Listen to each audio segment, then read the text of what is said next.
Osijeku na doručku s hrvatskih farmi nakon niza županija koje smo u biti posjetili.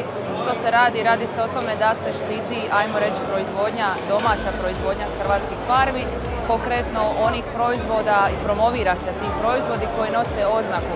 Bilo da se radi o mesu s hrvatskih farmi, mlijeku s hrvatskih farmi, jaja, medu, brašnu ili kruhu s hrvatskih farmi. U biti je to promocija autohtonih proizvoda ovog kraja, sad smo trenutno u Osječko-baranjskoj županiji, ali na isti način se ona promovira i u ostalim dijelovima Hrvatske.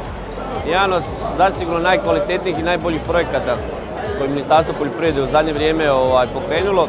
Inače, mislim kao ideja doručak s hrvatskih farmi je jako dobro, jer ovako ljudi koji sudjeluju na konferenciji Slavonika mogu nas koji ovdje živimo osobno i upoznati i probati naše proizvode, tako i naša vina. Smatram da je doručak hrvatskih farmi, to jest hrana koju mi proizvodimo, jedno od najvećih potencijala hrvatske poljoprivrede, a posebice ovdje kod nas u Osječko-baranjskoj županiji, što vidite ovdje u samoj ovoj ponudi.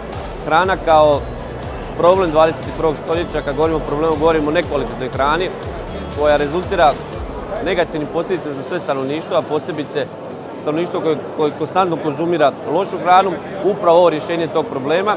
Imamo potencijala, imamo mogućnosti, imamo ljude, imamo zemlju, imamo klimu koja to može proizvoditi i evo, rezultat današnjeg ovog hrvatskog doručka je upravo toliki broj ljudi ovdje i nadam se da će ovo postati pravilo ponašanja i u cijeloj Hrvatskoj i u budućnosti.